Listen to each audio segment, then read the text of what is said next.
সর্বলোক ছাড়ে যারে অপযশ বলি, দেবগণ মাগে এবে তার পদধূলি। গৌরাঙ্গের করুণায় সোনার বাংলা কি দেখলো? নারী জাতির মুক্তি দেখলো।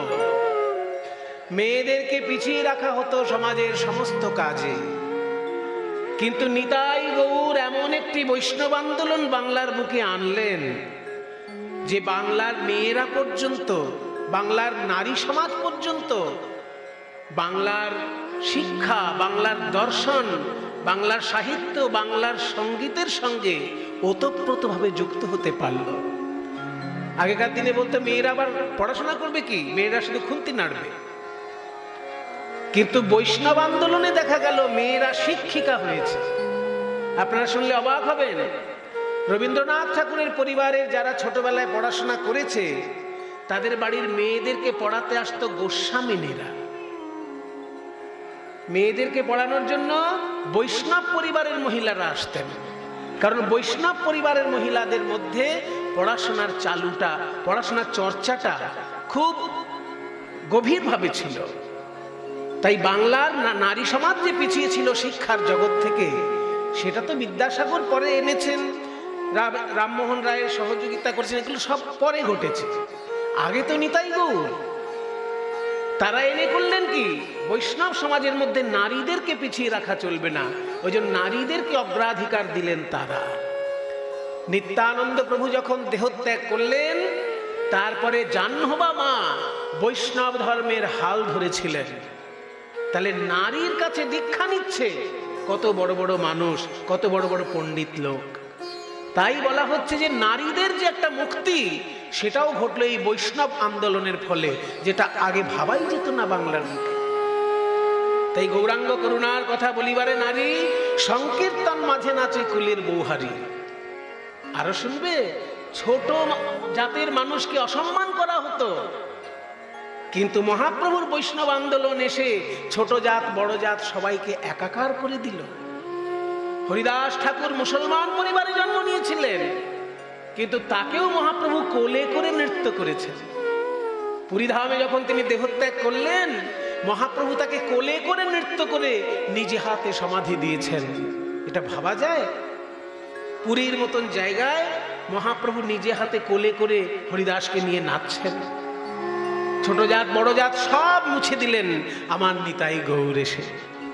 তাই বলছেন, সর্বলোকে ছাড়ে যারে অপযশ বলি। ছোট লোকের ছোঁয়া যদি লাগে আমি অসুচি হয়ে যাব, ছোট জাতের ছোঁয়া যদি লাগে আমাকে গিয়ে স্নান করতে হবে, এরকম একটা সমাজ আমাদের ছিল। কিন্তু নিতাই গৌর আসার ফলে কি হলো, যারা নিম্নবর্ণের মানুষ তারাও এসে আচার্যের সম্মান পেতে লাগলেন। এমনকি ব্রাহ্মণগণ পদ লেখার সময় পদের পাশে নিজের নামের পাশে দাস লিখতে শুরু করতেন। এটা কোনোদিন ভাবা যায়? আগেকার দিনে দাস লিখত শূদ্র জাতির লোকেরা, ব্রাহ্মণরা লিখতেন শর্মা, ক্ষত্রিয়রা লিখলেন বর্মা, বৈশ্যরাও লিখলেন বর্মা, আর শূদ্র জাতির লোকেরা লিখতেন দাস। কিন্তু পদাবলী সাহিত্যে যেসব ব্রাহ্মণগণ পদাবলী রচনা করেছেন, তারা নামের পাশে দাস শব্দটা লিখেছেন। যেমন যদুনন্দন দাস, তার আসল নাম যদুনন্দন চক্রবর্তী, কিন্তু তিনি যখনই পদ লিখছেন দ্বিজ যদুনন্দনে কয়, দ্বিজ যদুনাথে কয়, এরকম ভাবে যখন নাম দিচ্ছেন পদে, দেখছেন পদে খুব ভাব ফুটছে না। একদিনকে স্বপ্নে দেখলেন যে রাধারানী স্বয়ং বলছেন যে ওগো যদুনন্দন, তুমি ব্রাহ্মণ বলে তোমার দ্বিজ শব্দটা বারবার লিখছো, এই অভিমানটা প্রকাশ পাচ্ছে, তুমি দ্বিজের জায়গায় দাস লেখো, তাহলে আর অভিমানটা প্রকাশ পাবে না। তাই পরের থেকে আর দ্বিজ না লিখে তিনি যদুনন্দন দাস, যদুনাথ দাস নামে পদাবলী লিখতে লাগলেন। তাহলে ব্রাহ্মণ তার অহংকার ছেড়ে নিচে নেমে আসলো, আর অব্রাহ্মণ যারা অপমানিত হচ্ছিল, তারা আচার্যের আসন পেয়ে সমাজের উপরে স্থান পেল। এই হলো বাংলায় বৈষ্ণব ধর্মের মহাপ্রভাব, যে বাংলার সমাজে নিতাই গৌরের ভাব আন্দোলনের প্রভাব কি কি পড়ল। এক নম্বর হচ্ছে, এরকম অবতার হয়ই না যে ব্রহ্মার দুর্লভ প্রেম এনে আমাদের মধ্যে বিতরণ করলেন। দ্বিতীয় বলা হলো নারীর মুক্তি ঘটলো কি সাহিত্যে, কি সঙ্গীতে, কি দর্শনে, কি সমাজে, নারীর মুক্তি ঘটালো বৈষ্ণব আন্দোলন। তৃতীয় বললেন নিম্নবর্ণের মানুষকে উচ্চ আসন দিল বৈষ্ণব আন্দোলন। আরো বললেন যবনেও নাচে গায়ে বলে হরিনাম, হেন অবতারে সে বঞ্চিত বলরাম। গৌরাঙ্গ মহাপ্রভুর কৃপায় আমরা সব পেলাম সোনার বাংলায়।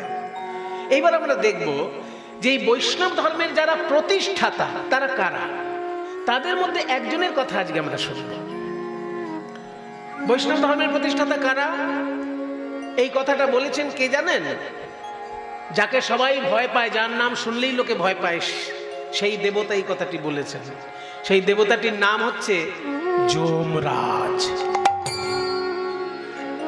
যমরাজ যখন অজামিলকে ধরে আনার জন্য যমদূতদেরকে পাঠিয়েছিল, অজামিলের নাম শুনেছেন তো? সেই যে ব্রাহ্মণের লোক ছেলে ছিল, তারপর এক চণ্ডালিনীকে ভালোবেসে ব্রাহ্মণের ধর্মকর্ম সব শেষ হয়ে গেল। চণ্ডালিনীর ধর্ম মানে চণ্ডালিনীর আচার ব্যবহার সে গ্রহণ করলো, ব্রাহ্মণত্ব সব শেষ, গায়ত্রী মন্ত্রতন্ত্র সব ভুলে গেছে চণ্ডালিনীর প্রেমে পড়ে। সেই লোকটির নাম হচ্ছে অজামিল। এবার চণ্ডালিনীর থেকে তার এক এক করে সন্তান হয়েছে, অনেকগুলো সন্তান, কিন্তু শেষ সন্তানটির নাম হচ্ছে, কারোর নাম লালটু, কারোর নাম বল্টু, কারোর নাম পল্টু, লালটু বল্টু পল্টু মিন্টু সিন্টু এইসব নাম। কিন্তু লোমশ মুনি বলে একজন মুনি এসেছিলেন অতিথি হয়ে, তিনি বলেছিলেন আমি যখন অতিথি হয়ে এসেছি একজন মুনি মানুষ, তোমাকে একটা কথা বলি, তুমি শোনো।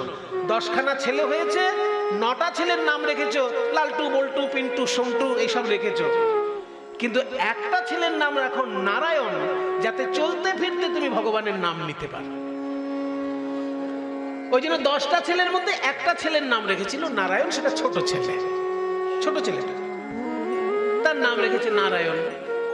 এবার যখন তার মৃত্যু ঘনিয়ে এসেছে, ব্রাহ্মণ বংশে জন্ম নিয়ে চণ্ডালিনীর প্রেমে পড়ে ব্রাহ্মণত্বের সব সংস্কার শেষ করে ফেলেছে, এর কম পাপ হবে?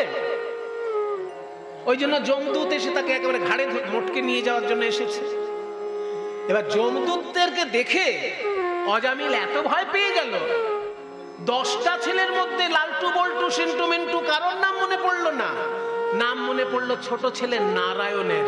কেন না, যেহেতু ছোট ছেলে, ওকে কাছে ডাকলে যদি ওকে মায়া করে যমদূতরা আমাকে ছেড়ে দেয়, সেই জন্য ছোট ছেলের নাম নারায়ণ, তাকে নারায়ণ বলে ডেকেছে। নারায়ণ কাছে, নারায়ণ। যমদূতদেরকে দেখে ভয়ে পড়ে যখনই নারায়ণ বলে ডেকেছে ছেলেকে, অমনি সেইখানে বিষ্ণুদূত এসে হাজির। কারণ গীতায় বলা আছে প্রয়াণ কালে চ মামেব স্মরণ মুক্ত্বা কলেবরম ইয়প্রয়াতি সমদ্ভাবং ইয়াতি নাস্ত্যত্র সংশয়। যদি মৃত্যুকালে কেউ আমার নামটা করে ফেলতে পারে, সে ভুল করেও যদি করে ফেলে আমার নাম, তাহলে সে আমাকেই পাবে, এতে কোনো সন্দেহ নেই। গীতায় বলেছেন ভগবান একটা জায়গায় যে প্রয়াণ কালে চ মামেব স্মরণ মুক্ত্বা কলেবরম। যদি কেউ কলেবর ত্যাগ করতে পারে আমার নামটা স্মরণ করে মৃত্যুকালে, সেটা ভুল করেও হতে পারে, কিন্তু সে আমাকেই পাবে। এবার শাস্ত্রবাণী মিথ্যা হবে না।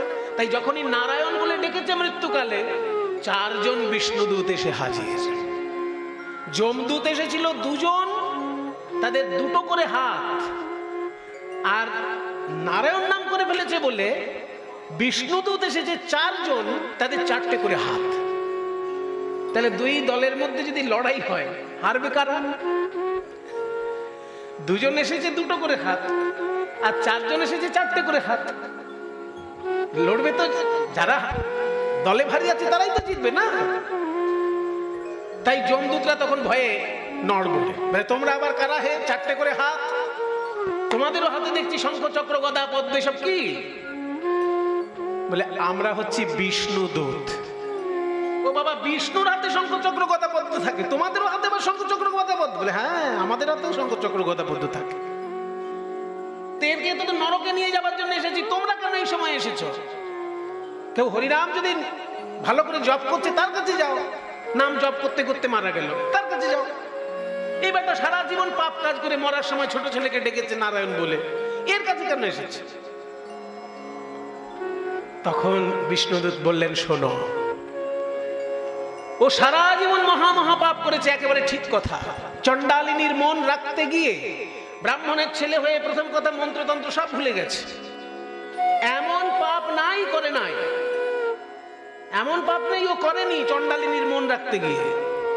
সে যে পাপ অনেক করেছে, কিন্তু ওই যে মৃত্যুকালে হরিনাম করেছে,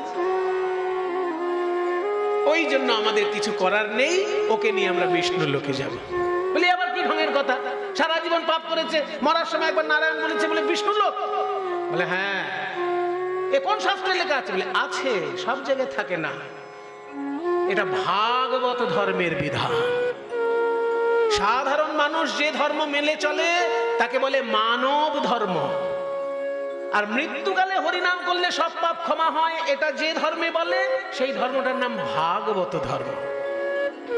ভাগবত ধর্মের নিয়ম অনুসারে আমরা একে বিষ্ণু লোকে নিয়ে যাব। আর মানব ধর্মের নিয়ম অনুসারে তুমি কিন্তু একে নরকে নিয়ে যেতে পারো। তাহলে লড়াই করো, যে জিতবে সে নিয়ে যাবে। মানব ধর্ম জিতবে না ভাগবত ধর্ম জিতবে? আমরা 4 জন আছি, তোমরা 2 জন আছো, আমাদের 4টে করে হাত, তোমাদের 2টো করে হাত। বলে বাবা এই অসম লড়াই করে কোনো লাভ নেই। এই চল আমরা যমরাজার কাছে গিয়ে জিজ্ঞাসা করি যে এরকম কোনো ব্যাপার আছে কি না, যে মৃত্যুকালে হরিনাম করলে তার পাপের ক্ষমা আছে, তার কাছে তাহলে কখনো যাবোই না। চল যমরাজার কাছে গিয়ে জিজ্ঞেস করি। তখন যমরাজার কাছে গিয়ে যমদূতরা বলছে কাঁদো কাঁদো মুখে যে একটা প্রশ্ন নিয়ে এসেছি হুজুর আপনার কাছে। বলো কি প্রশ্ন? কতি সন্তিহ শাস্তারঃ, কতি সন্তিহ শাস্তারঃ, মানে এই জগতে শাসক কজন? আমরা তো জানি শাসক আপনি। কেউ ধর্ম করলে তাকে স্বর্গে পাঠান, পাপ করলে তাকে নরকে পাঠান। সারা জীবন পাপ করেছে, সেই জন্য আমরা গেছি তাকে যমলোকে আনার জন্য। আর এই অজামিল মৃত্যুকালে হরিনাম করেছে, তাকে নিয়ে যাওয়ার জন্য 4 জন কোথাকার 4 শঙ্খ চক্র গদা পদ্মধারী এসে হাজির। বলে আমরা নাকি বিষ্ণুদূত। বলে শোন, তোরা ওদের সঙ্গে আবার বেশি ঝগড়া করিসনি তো? না না, বেশি ঝগড়া করিনি, ওই অল্প কথা কাটাকাটি হয়েছে। যাক বেঁচে গেছিস। ঝগড়াতে যাবি না, লড়াইতে যাবি না ওদের সঙ্গে, কারণ ওরা হচ্ছে শ্রী বিষ্ণুর পার্ষদ। এই জগতে ধর্ম 2 রকমের। সাধারণ মানুষ যেটা মেনে চলে সেটার নাম মানব ধর্ম।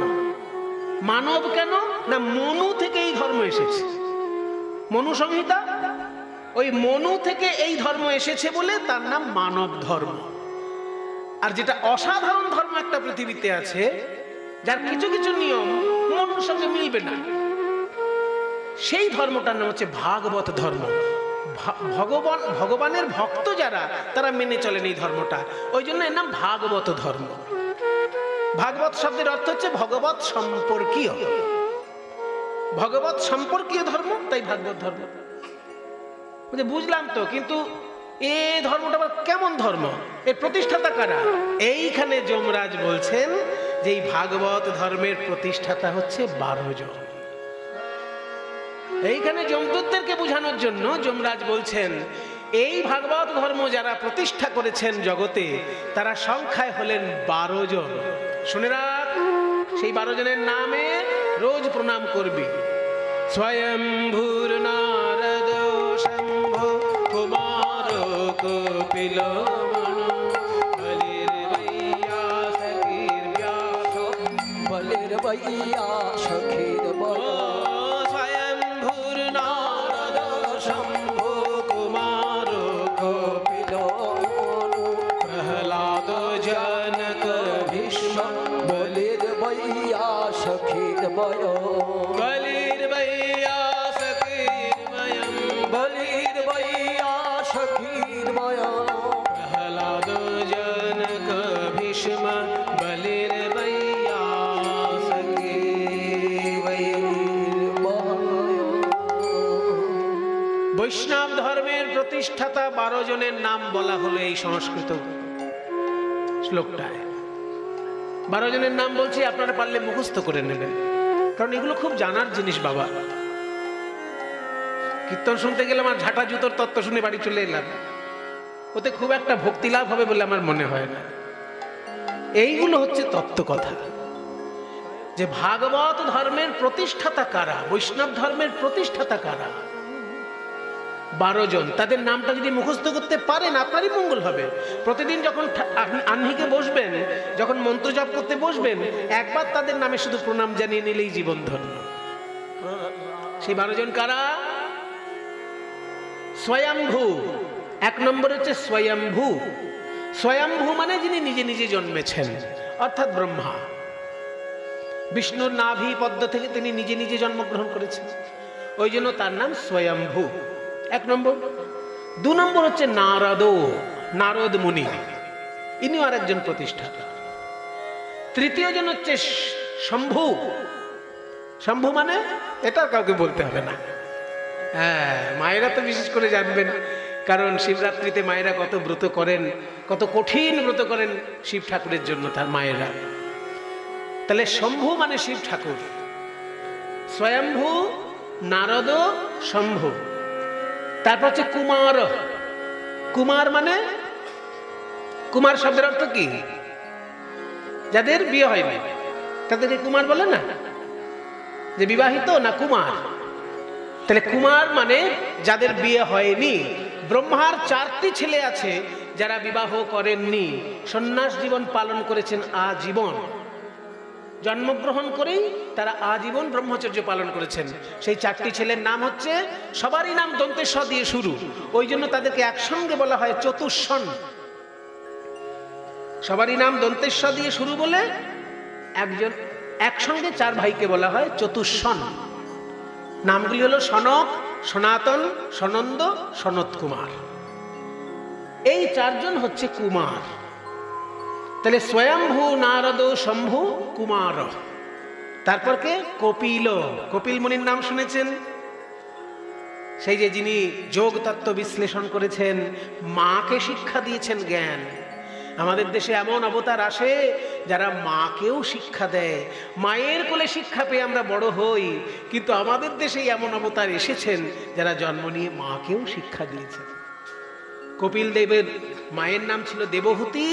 দেবহূতি জিজ্ঞাসা করেছিল যে তুই তো ভগবানের অংশ হয়ে জন্ম নিয়েছিস, আমাকে একটু তত্ত্ব কথা শোনা বাবা, যাতে আমার এই জীবনেই মুক্তি লাভ ঘটে।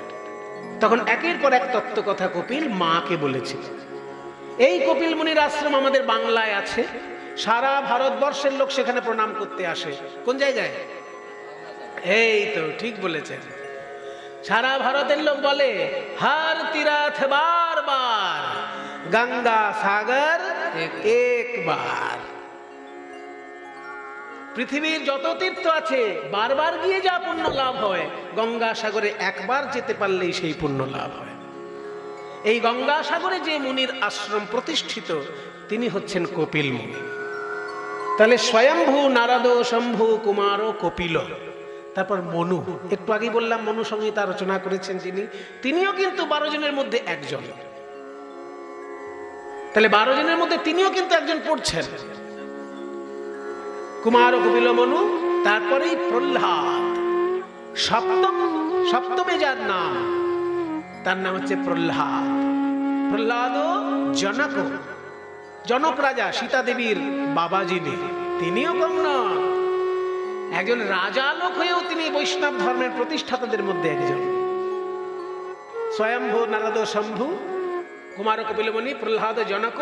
তারপর ভীষ্ম, গঙ্গাপুত্র ভীষ্ম, তিনিও কিন্তু এই 12 জনের মধ্যে একজন। বলি, এই প্রহ্লাদেরই বংশে জন্মগ্রহণ করেছে বলি রাজা, তিনিও কিন্তু একজন বৈষ্ণব ধর্মের প্রতিষ্ঠাতা। বলি বৈয়াসকি, বৈয়াসকি মানে ব্যাসদেবের পুত্র শুকদেব। বৈয়াসকি মানে ব্যাসদেবের পুত্র অর্থাৎ শুকদেব, তিনিও 12 জনের মধ্যে একজন। তাহলে এতক্ষণ পর্যন্ত কটা হলো? স্বয়ম্ভু, নারদ, শম্ভু, কুমার, কপিল, মনু, প্রহ্লাদ, জনক, ভীষ্ম, বলি, বৈয়াসকি। কটা হলো অব্দি? 11 জন হয়েছে, কই 12 জন তো হলো না। ওই 12 নম্বরের ক্ষেত্রে যমরাজ আঙুলটা নিজের দিকে তাকিয়ে বলছেন, আমিও 12 জনের মধ্যে একজন পড়ি। ওই জন্য শেষ শব্দটা হচ্ছে বয়ম। আপনারা যারা 7-8 সংস্কৃত পড়েছেন মনে করুন, বয়ম শব্দের অর্থ কি? অহম মানে আমি, আবাম মানে আমরা দুজন, আর বয়ম মানে আমরা সবাই। অহম মানে আমি, আবাম মানে আমরা দুজন, আর বয়ম মানে আমরা সবাই। তার মানে এই শ্লোকটা যেহেতু যমরাজ বলছেন তার দূতদেরকে, ওই জন্য বলছেন 11 জনের নাম বললাম আর 12 নামটা বললাম না, আমি আছি। আমরা এই 12 জন মিলে হচ্ছি বৈষ্ণব ধর্মের প্রতিষ্ঠাতা। কাজে বৈষ্ণব ধর্মের নিয়ম যদি তোরা লঙ্ঘন করিস, আমার আইনও তোরা লঙ্ঘন করছিস। এই 12 জনের মধ্যে 7 নম্বরে যার নাম, আজকে আমরা তার কথা শুনবো। চলুন।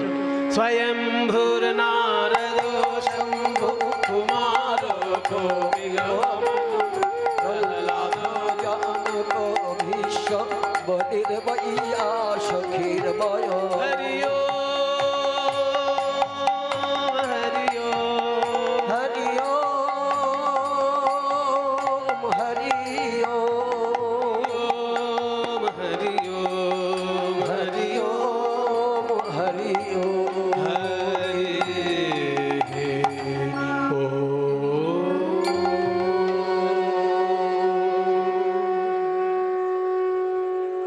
সত্যযুগ হলো সৃষ্টি তত্ত্বের যুগ। যখন সত্যযুগে একের পর এক সৃষ্টি হচ্ছে, ভালো ভালো সম্প্রদায়ের যেমন সৃষ্টি হচ্ছে, শক্তিশালী সম্প্রদায়েরও সৃষ্টি হচ্ছে। শক্তিশালী সম্প্রদায়দের মধ্যে কেউ হচ্ছে দৈত্য, কেউ হচ্ছে দানব, কেউ হচ্ছে রাক্ষস। এই সবাই কিন্তু এক ধরনের নয়।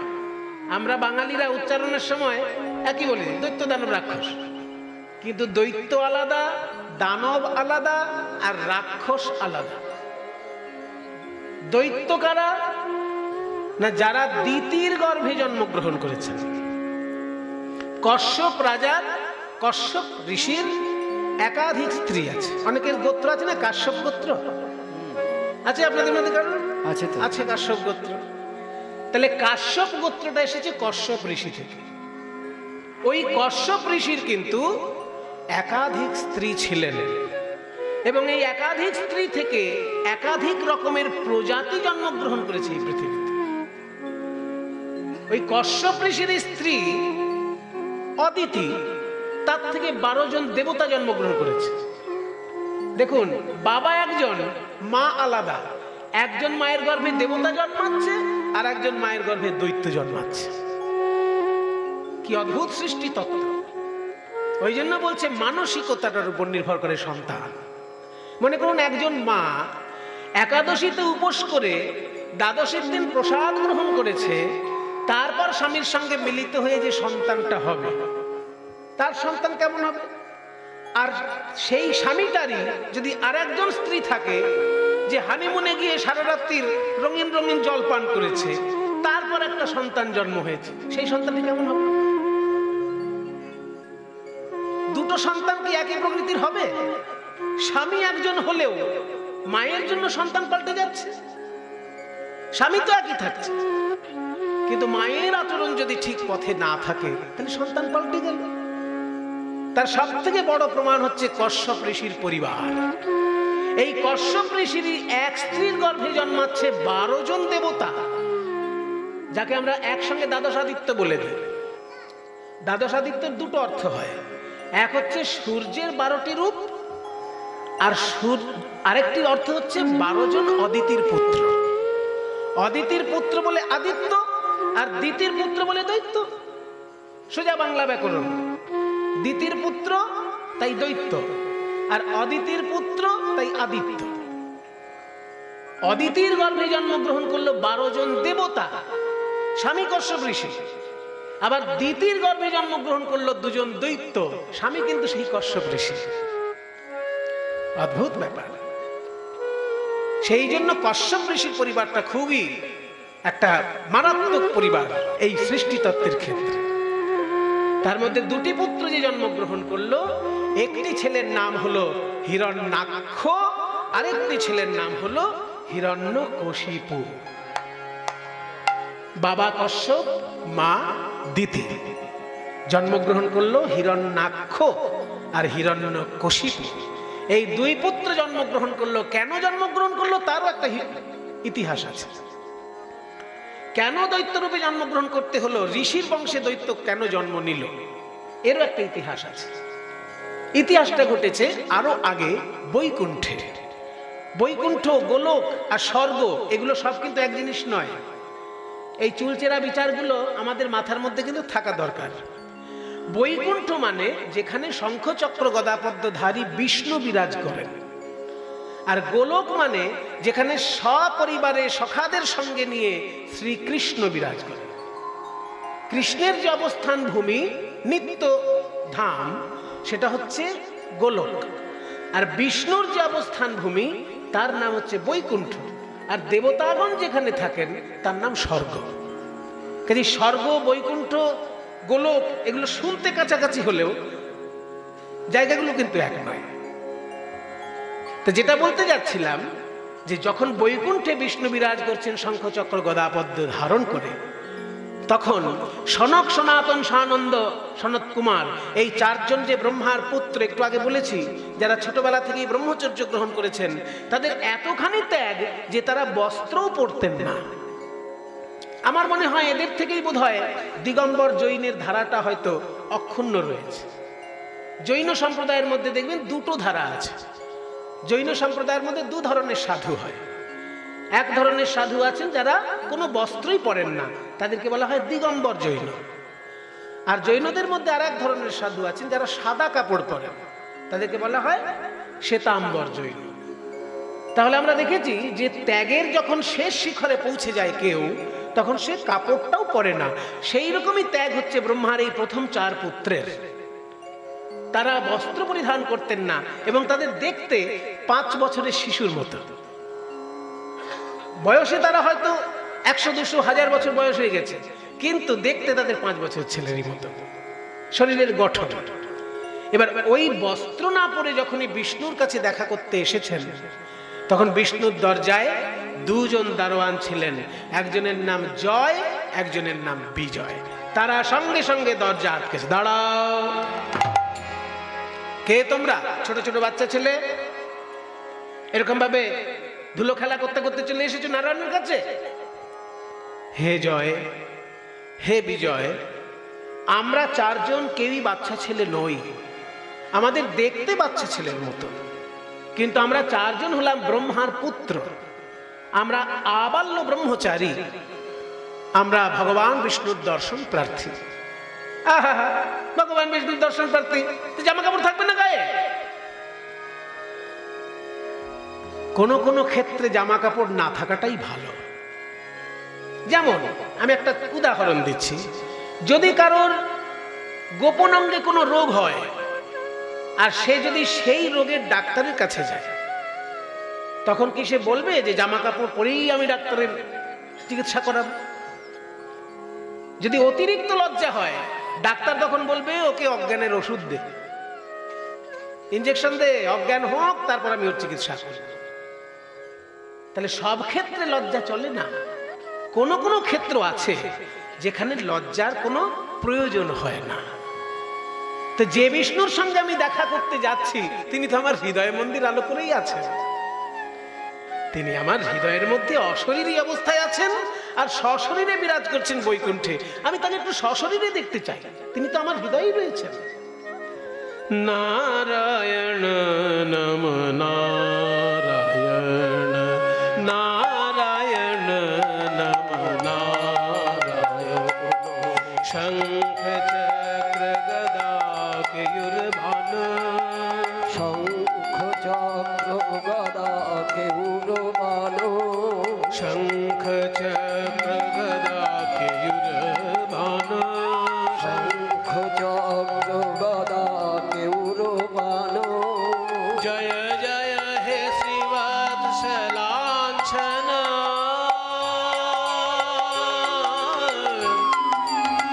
শ্রীবৎসলাঞ্ছন,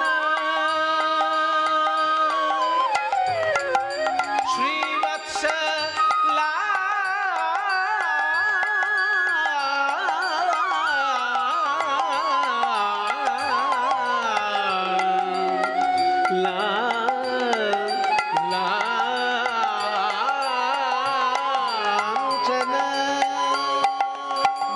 जय जय जय श्रीवत्सलांछना जय जय जय श्रीवत्सलाचला जय जय हे पीतवासना हे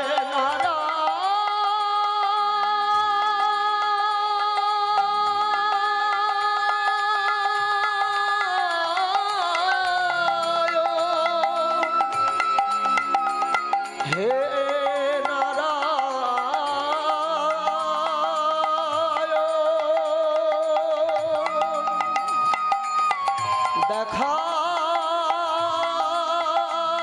দাও নারায়ণ नारायण नम नारायण নারায়ণ নমো নারায়ণ हरि नारायण नम नारायण হরি নারায়ণ নমো নারায়ণ हरि नारायण नम नारायण হরি নারায়ণ নমো নারায়ণ हरि नारायण नम नारायण হরি নারায়ণ নমো নারায়ণ हरि नारायण नम नारायण হরি নারায়ণ নমো নারায়ণ নারায়ণ নমো নারায়ণ নারায়ণ নমো